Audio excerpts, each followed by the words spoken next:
Hello बच्चों, तो कैसे हो आप लोग। उम्मीद करता हूँ बहुत ही मज़े में होंगे।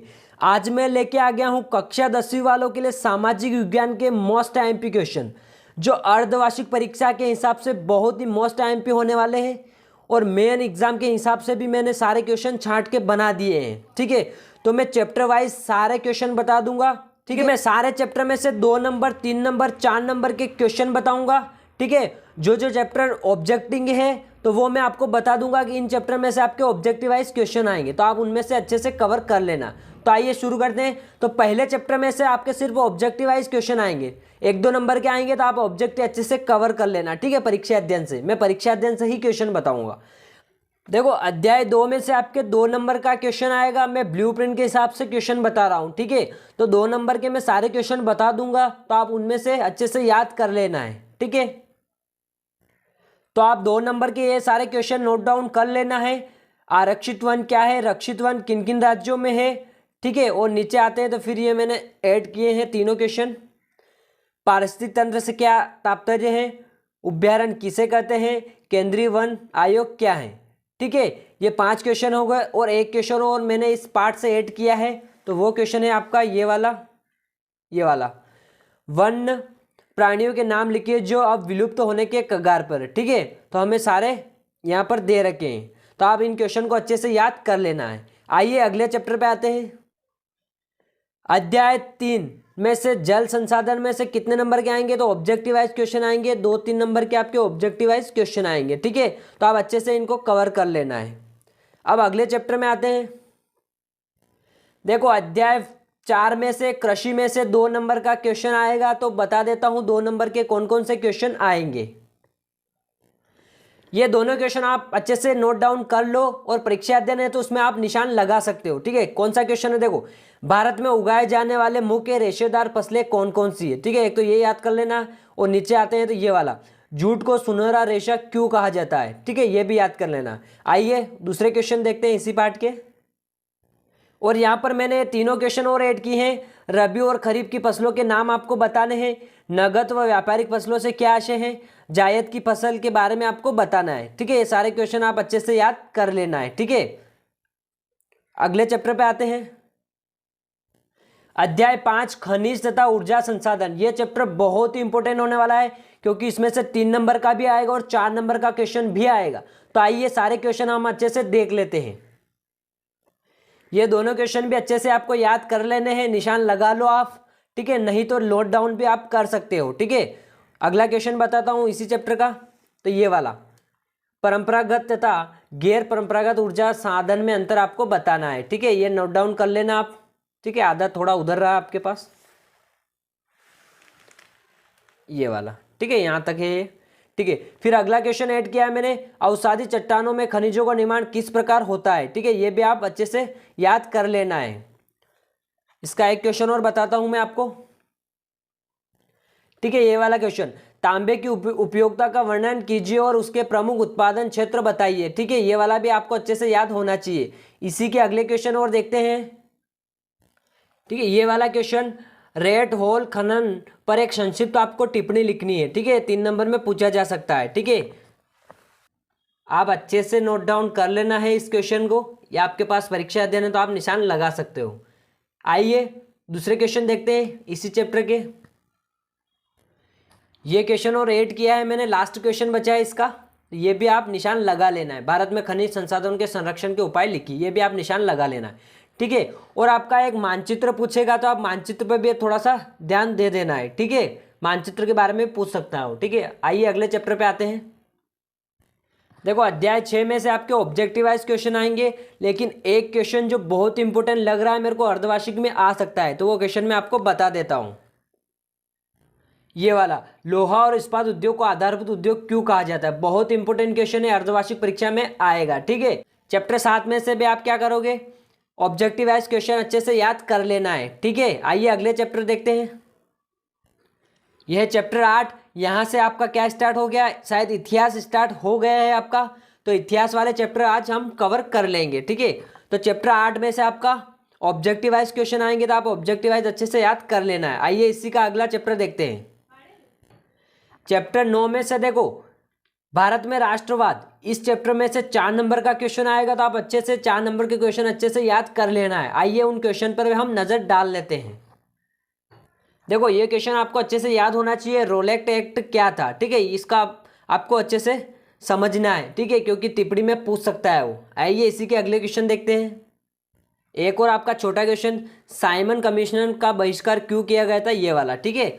अब देखो ये बड़ा वाला क्वेश्चन देख लो, पहले विश्व युद्ध में भारत में राष्ट्रीय आंदोलन के विकास में किस प्रकार योगदान किया, ये वाला भी अच्छे से याद होना चाहिए। भारत के लोग रोलेट एक्ट के विरोध में क्यों थे, ठीक है, इसका आधा आंसर इधर है, नोट डाउन कर लेना अगर आपके पास परीक्षा अध्ययन नहीं है तो, ठीक है तो आप निशान लगा लेना, ठीक है। ये दोनों क्वेश्चन आप अच्छे से याद कर लेना है, ठीक है। ये आइए अगले क्वेश्चन देखते हैं, ठीक है। इस चैप्टर में मैंने ये लास्ट क्वेश्चन और ऐड किया है, सविनय अवज्ञा आंदोलन का वर्णन आपको करना है। बहुत ही इंपॉर्टेंट क्वेश्चन है, आप तो नोट डाउन कर लेना है या फिर निशान लगा लेना है। आइए अगले चैप्टर पे आते हैं, ठीक है। चैप्टर 10 में से आप ऑब्जेक्टिव वाइज क्वेश्चन अच्छे से याद कर लेना है, ठीक है। अगले चैप्टर पे आते हैं।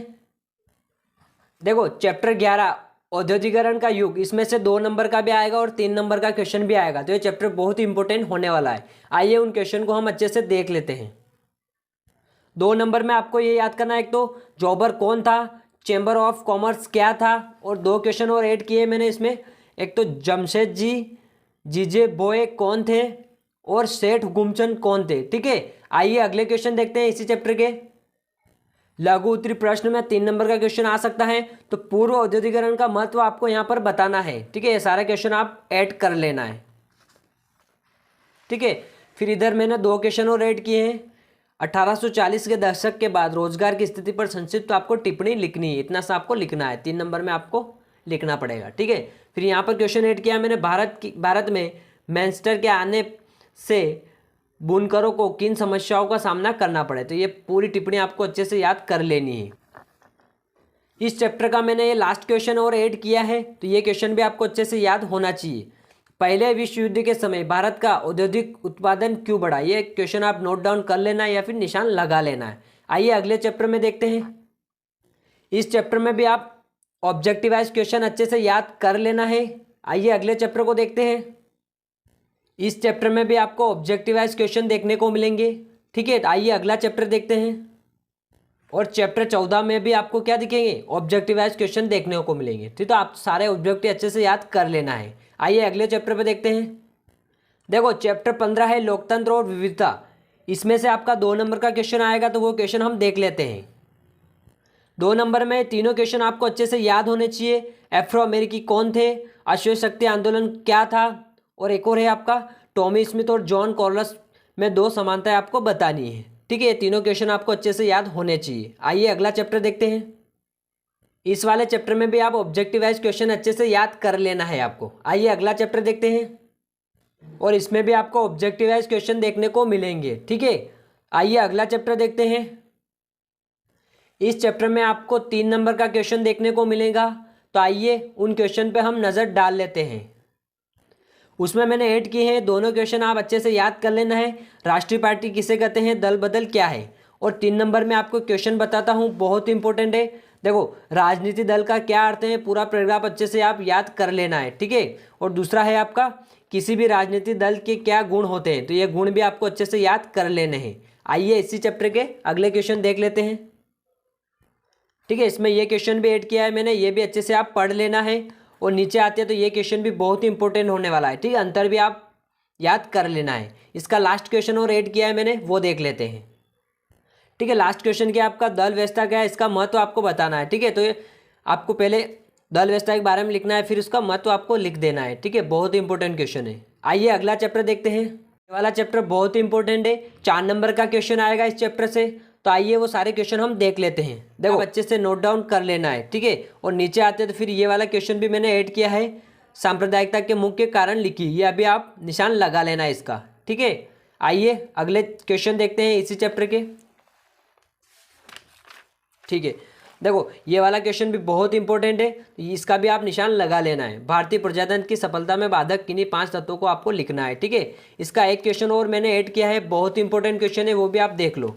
ये वाला क्षेत्रवाद का राष्ट्रीय एकता पर क्या प्रभाव पड़ता है लिखिए, ठीक है। तो आपको पूरा यहाँ तक लिखना पड़ेगा इसको, ठीक है, आइए अगला चैप्टर देखते हैं। इस चैप्टर में भी आप ऑब्जेक्टिव वाइज क्वेश्चन अच्छे से याद कर लेना है, ठीक है, तो आपका कौन सा भी ऑब्जेक्टिव नहीं छूटेगा। आइए अगला चैप्टर देखते हैं। यह भी ऑब्जेक्टिव वाइज क्वेश्चन के लिए है चैप्टर, तो आप अच्छे से पढ़ लेना है ऑब्जेक्टिव वाइज क्वेश्चन, ठीक है। आइए अगला चैप्टर देखते हैं। देखो चैप्टर 23 है मुद्रा और साख, इसमें से 2 नंबर का क्वेश्चन आएगा, तो वो सारे क्वेश्चन हम देख लेते हैं। पहला क्वेश्चन ये आप अच्छे से याद कर लेना है, वस्तु विनिमय क्या है, ठीक है। दूसरे क्वेश्चन भी हम देखते हैं, ठीक है। ये वाले मुद्रा क्या है, बैंक तथा गैर बैंकिंग वित्तीय कंपनियों में क्या अंतर है, ये भी आप अच्छे से याद कर लेना है। और 2 क्वेश्चन और मैंने ऐड किए हैं इसमें, वे दूसरे स्रोत हैं जिन्हें छोटे किसान कर्ज लेते हैं। और लास्ट ये वाला चेक द्वारा भुगतान कैसे होता है, ये सारे क्वेश्चन आपको अच्छे से याद कर लेने हैं। आइए अगले चैप्टर पे आते हैं। इस चैप्टर में भी आपको 2 नंबर के क्वेश्चन देखने को मिलेंगे, ठीक है। 2 नंबर का क्वेश्चन आएगा, तो वो क्वेश्चन हम देख लेते हैं। तो मैंने सारे क्वेश्चन ऐड किए हैं, देख लो। पहला क्वेश्चन ये वाला अच्छे से आप निशान लगा लेना और याद कर लेना है। दूसरा क्वेश्चन देख लो, ये वाला बहुराष्ट्रीय कंपनियां, और ये है आपका तीसरा वाला कि इन उद्योगों वैश्वीकरण का बुरा प्रभाव पड़ा है। और चौथा ऐड किया है मैंने श्रम विभाजन क्या है। और एक क्वेश्चन और ऐड किया है मैंने, वो भी देख लो आप, बहुत इंपॉर्टेंट है ये वाला, विदेशी व्यापार क्या है, ठीक है। आपको सिर्फ उसकी परिभाषा यहाँ पर लिखनी है, 2 नंबर में आएगा तो, ठीक है। आइए लास्ट चैप्टर देख लेते हैं, उसमें से कितने नंबर के आएंगे। ये आपका लास्ट चैप्टर बचा है, चैप्टर 25 उपभोक्ता अधिकार। इसमें से आपका एक तो 2 नंबर का आएगा और फिर एक 4 नंबर का क्वेश्चन आएगा, तो वो सारे क्वेश्चन हम अच्छे से देख लेते हैं। ये 2 नंबर में क्वेश्चन मैंने ऐड किए हैं, तो ये भी याद कर लेना है, ये और 5 क्वेश्चन तो आपको ये याद करने ही है, ठीक है, यहाँ तक। और एक क्वेश्चन और ऐड किया है मैंने यहाँ पर 2 नंबर का, ये वाला उपभोक्ता शोषण के 2 प्रकार। ये 2 नंबर में मैंने 6 क्वेश्चन ऐड किए हैं। आइए अब 4 नंबर के क्वेश्चन में बता देता हूँ। नंबर में आपको याद करना है, इतना सा बड़ा है तो आपको 2 नंबर में याद करना है। अब बचा है 4 नंबर के क्वेश्चन, तो वो भी मैं आपको बता देता हूँ। देखो 4 नंबर में ये वाला क्वेश्चन आप ऐड कर लेना है, ठीक है, और निशान लगा लेना है परीक्षा अध्ययन में, ठीक है। लास्ट चैप्टर का बता रहा हूँ, और इसमें से इसका अगर आंसर चाहिए तो इधर देख लो, ये पूरा आंसर इसका है ना, ये पूरा आंसर आप नोट डाउन कर लेना है। इसमें मैंने ये क्वेश्चन और ऐड किया है, इसमें देख लो दूसरा क्वेश्चन भी ऐड किया है मैंने, ये भी आप अच्छे से पढ़ लेना है और निशान लगा लेना है, ठीक है। इसके 2 क्वेश्चन और ऐड किए हैं, वो भी देख लो आप, ठीक है। पहला ये है आपका, देखो उपभोक्ता शोषण बचाने के कोई 5 उपाय आपको लिखना है, ठीक है। तो 5 उपाय आप देख लेना अच्छे से यहाँ पर, ठीक है। ये इधर है 2 पॉइंट और लास्ट क्वेश्चन मैंने ऐड किया है, उत्पादन एवं व्यापारी उपभोक्ता का शोषण किस प्रकार करते हैं, ठीक है। तो सारे आपको नोट डाउन कर लेना है, अच्छे से निशान लगा लेना है। और जो भी मैंने क्वेश्चन बताए सारे बहुत इंपॉर्टेंट होने वाले हैं अर्धवार्षिक की परीक्षा में। मैंने जितने भी क्वेश्चन बताए सब अर्धवार्षिक के हिसाब से बताए हैं, तो आप अच्छे से इन क्वेश्चन को अच्छे से याद कर लेना है। थैंक यू दोस्तों।